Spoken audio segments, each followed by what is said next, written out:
விவிலியம் அறிவோம். வணக்கம் அன்பர்களே. இன்று நாம் அறிய போகும் பகுதி சாலமோனின் ஞானம், அதிகாரம் 18. தூயவர்களுக்கோ பேரொளி இருந்தது.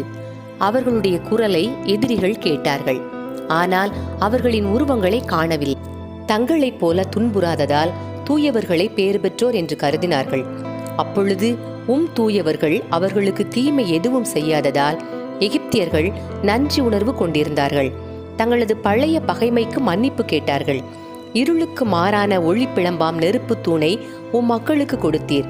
முன்பின் அறியாத பாதையில் அது அவர்களுக்கு வழிகாட்டியாய் விளங்கியது. மாட்சி பொருந்திய அப்பயணத்தில் அது வெம்மை தனிந்த கதிரவனாயிருந்தது.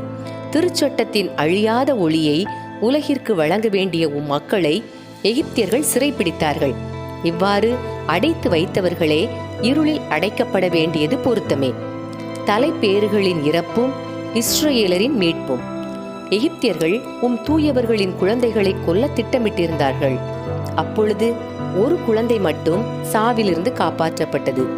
எகிப்தியர்களை தண்டிப்பதற்காக அவர்களின் பெருந்தொகையான குழந்தைகளை மாய்த்து விட்டீர். அவர்கள் அனைவரையும் பெரும் வெள்ளத்தில் ஒரு சேர மூழ்கடித்தீர்.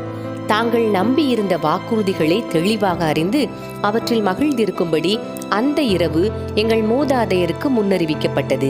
நீதிமான்களின் மீட்பையும் அவர்களுடைய பகைவர்களின் அழிவையும் மக்கள் எதிர்பார்த்து கொண்டிருந்தார்கள்.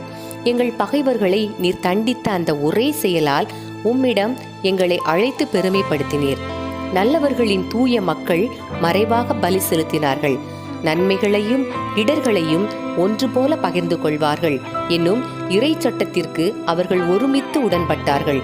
மூதாதையர்களின் புகழ் பாக்களை அதே வேளையில் பாடிக்கொண்டிருந்தார்கள். ஆனால் பகைவர்கள் கதறி அழுத குரல்கள் எதிரொலித்தன. தங்கள் குழந்தைகளுக்காக எழுப்பிய புலம்பல்கள் எங்கும் பரவின. அடிமையும் தலைவரும் ஒரே வகையில் தண்டிக்கப்பட்டார்கள். குடிமகனும் மன்னரும் ஒரே பாங்காய் துன்புற்றார்கள். எண்ணில் அடங்காதோர் ஒரே வகை சாவுக்கு உள்ளாகி எல்லாரும் ஒருமிக்க மடிந்து கிடந்தனர். உயிரோடு இருந்தவர்களால் அவர்களை புதைக்கவும் இயலவில்லை. அவர்களின் பெருமதிப்பிற்குரிய வழித்தோன்றல்கள் ஒரே நொடியில் மாண்டு போனார்கள்.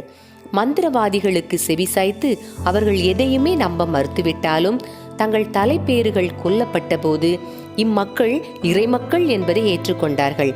எல்லாம் அமைதியில் ஆழ்ந்திருந்த போது நள்ளிரவு கடந்துவிட்ட வேளையில் எல்லாம் வல்ல சொல் விண்ணகத்தில் உள்ள அரியணையை விட்டு எழுந்து அஞ்சா நெஞ்சம் கொண்ட போர் வீரனைப் போல் அழிவுக்கென குறிக்கப்பட்ட நாட்டின் மீது வந்து பாய்ந்தது.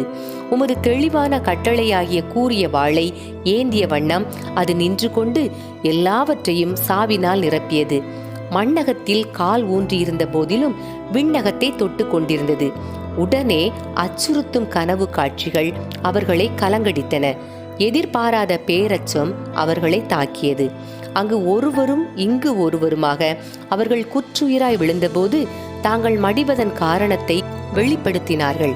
ஏனெனில் தாங்கள் பட்ட துன்பத்தின் காரணத்தை அவர்கள் தெரிந்து கொள்ளாமல் சாகாதபடி அவர்களை தொல்லைப்படுத்திய கனவுகள் அதை முன்னறிவித்திருந்தன.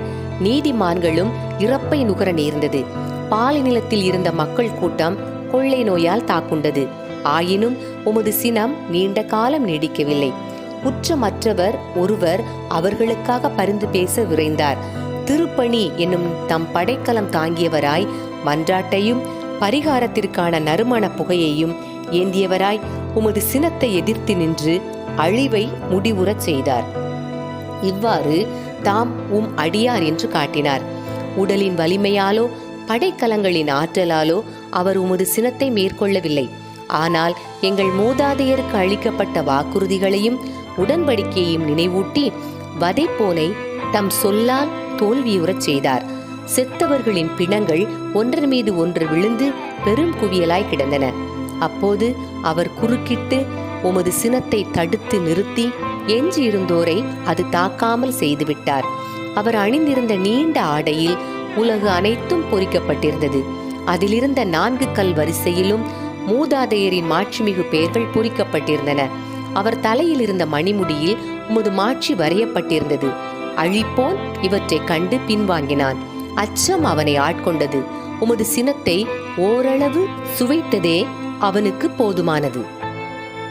அன்பர்களே, இறைவார்த்தையோடு பயணித்தோம். இறைவனோடு நம் பயணத்தை தொடர்வோம்.